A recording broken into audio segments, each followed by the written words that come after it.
کہ جو جھگڑا کیا گیا سوائے جاہلیت کے اور کچھ نہیں ہے۔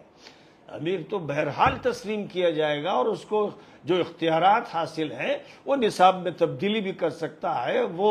نمبرات کو آگے اور پیچھے بھی کر سکتا ہے اور بہت سی اصلاحات کر سکتا ہے۔ وقت کے تقاضے ہوتے ہیں، ضرورت کے تقاضے ہوتے ہیں، لیکن اس فتنے کو کچھ لوگوں نے اتنا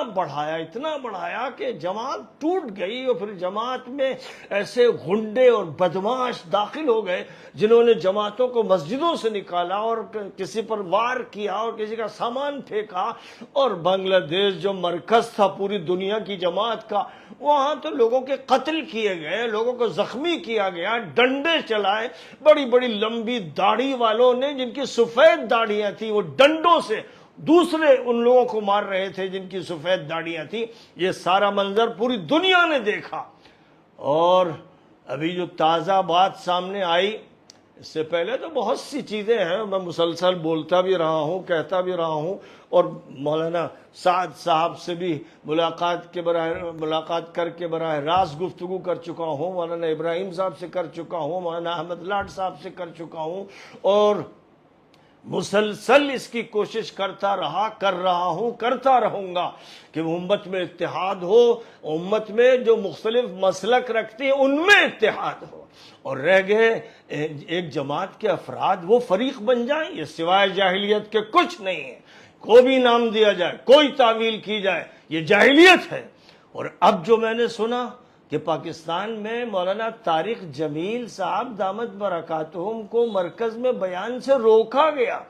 اور روکنے کا جو طریقہ کار اختیار کیا گیا وہ غنڈوں، اوباشوں، بدماشوں، منحوس ترین لوگوں کا طریقہ تھا، جن کا کوئی تعلق دین سے نہیں، دعوت و تبلیغ تو بہت دور کی بات ہے، ان کا کوئی تعلق قرآن سے نہیں، ان کا کوئی تعلق سنت رسول سے نہیں، سیرت رسول سے نہیں۔ یہ غنڈے اور اوباش ہیں جو رائیونڈ پر غالب آ گئے ہیں اور دنیا کے بہت سے مراکز پر بھی غالب آ گئے ہیں۔ مولانا طارق جمیل صاحب کو دنیا جانتی ہے، علماء سنتے ہیں، غیر علماء سنتے ہیں، وہ ایک عالم ربانی ہیں، اور اللہ تعالیٰ نے ان کو علوم کا ایک خزانہ عطا فرمایا ہے، اور ساتھ ہی ساتھ خدا تعالیٰ نے ان کو زبردست حافظہ بھی عطا فرمایا ہے، طلاقت لسانی بھی عطا فرمائی ہے۔ وہ ربانی علماء میں شمار کیے جاتے ہیں، ان کا دل پاک ہے، ان کا ذہن صاف ہے، اور اللہ تعالیٰ نے ان کو مقبولیت عطا فرمائی ہے، ہر طبقے میں اللہ نے ان کو مقبولیت عطا فرمائی ہے۔ حضرت شاہ نفیس الحسینی رحمۃ اللہ علیہ کے وہ اجل خلفاء میں شمار ہوتے ہیں، اور حضرت شاہ نفیس الحسینی حضرت شاہ عبد القادر صاحب رائے پوری کے خلیفہ تھے، حضرت مولانا علی میاں صاحب کے پیر بھائی تھے، تو وہ اس سلسلہ نقشبندیہ اور سلسلہ چشتیہ اور سلسلہ قادریہ اور سلسلہ محمدیہ جو حضرت سید احمد شہید کا خاص سلسلہ ہے، سلسلہ مجددیہ، ان سلسلوں اور طریقت کے ان مختلف جو انداز ہیں ان کے وہ حامل ہیں، تو علم بھی رکھتے ہیں اور روحانیت بھی رکھتے ہیں۔ ان کے ساتھ جو سلوک مرکز کے لوگوں نے کیا،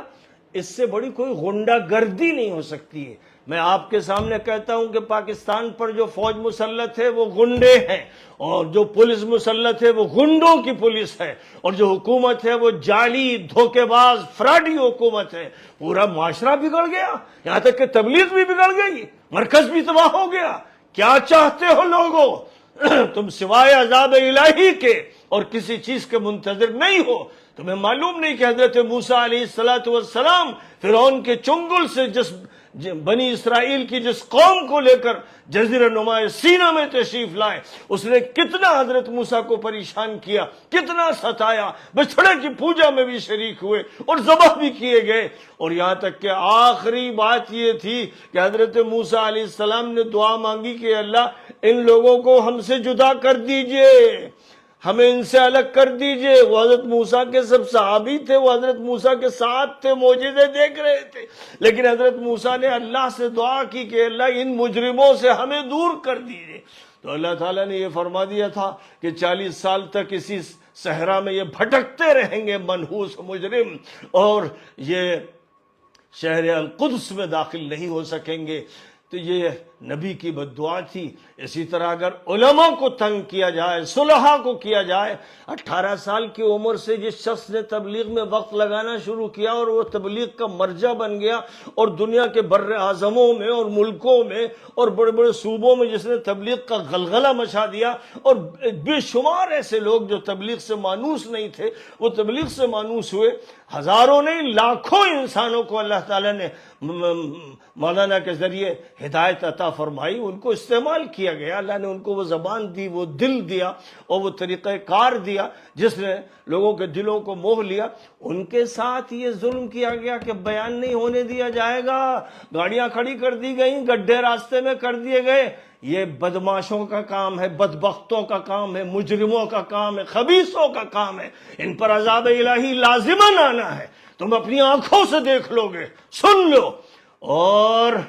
ضمناً ذکر کر دوں کہ لکھنؤ کا جو تبلیغی مرکز ہے، اس مرکز کے کچھ غنڈوں نے اور ندوے کے کچھ لٹیروں اور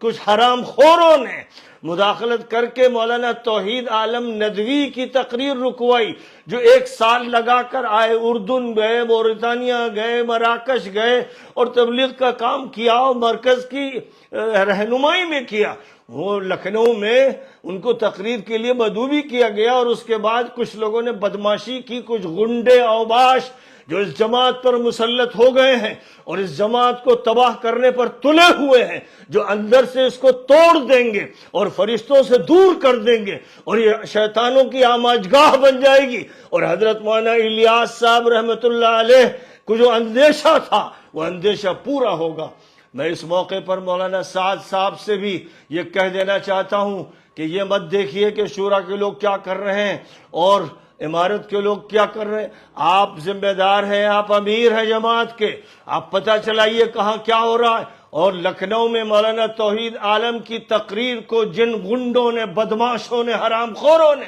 روکا ہے، ان کے خلاف ایکشن لینا آپ پر لازم ہے۔ کوئی تماشا نہیں دیکھنا ہے، علاج کرنا ہے ان بدماشوں کا، تبلیغ کا تصفیہ کرنا ہے اور تبلیغ کو صحیح نہج پہ لانا ہے، اس نہج پر جس پر حضرت مولانا الیاس رحمۃ اللہ علیہ نے قائم کیا تھا، اور جس میں مولانا ابو الحسن ندوی بھی شریک تھے، مولانا منظور نعمانی بھی شریک تھے اور بڑے بڑے علماء اجلہ شریک تھے، تاکہ قرآن اور سنت کی بنیادوں پر یہ نظام قائم ہو، چلتا رہے۔ آپ نے بہت سی اصلاحات کی ہیں اور میں ان اصلاحات کا معترف ہوں، میں چاہتا ہوں کہ اصلاحات کی جائیں۔ جو اندھی تقلید کرنے والے شورا کے ملا بنتے ہیں، بیوقوف اور احمق ہیں، وہ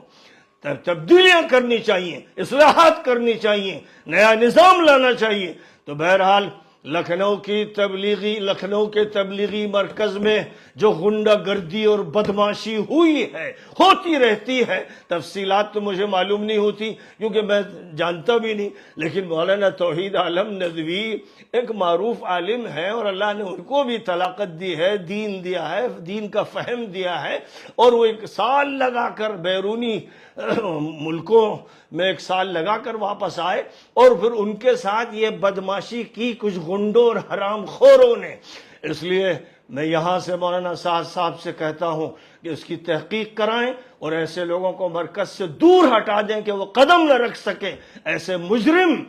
مرکز میں قدم نہ رکھ سکے جو سکھاتا ہے کہ مسلم کا اکرام کرو، اور یہ بدماش علماء کے خلاف باتیں ہی نہیں کرتے، چالیں چلتے ہیں، سازشیں کرتے ہیں، جھوٹ پھیلاتے ہیں۔ تو بہرحال وہاں کا بھی علاج ضروری ہے، پاکستان کا بھی اور ہندوستان کا بھی، اور پوری دنیا میں جہاں پر بھی کوئی غلط کام ہو رہا ہو، کوئی غلط رائے ہو، کوئی غلط فیصلہ ہو، کوئی غلط جھوٹا امیر مسلط ہو گیا ہو، اس کو وہاں سے دور ہٹا کر پھینک دیا جائے، اور نبی پاک علیہ السلام کی سنت پر، ابو بکر و عمر و عثمان و علی کی سنت پر عمل کیا جائے کہ جو بھی غلط ہوں، باغی ہوں، ان کے خلاف پھر مقابلہ کیا جائے اور ان کی جڑیں کاٹ کے پھینک دی جائے۔ وآخر دعوانا ان الحمد للہ رب العالمین۔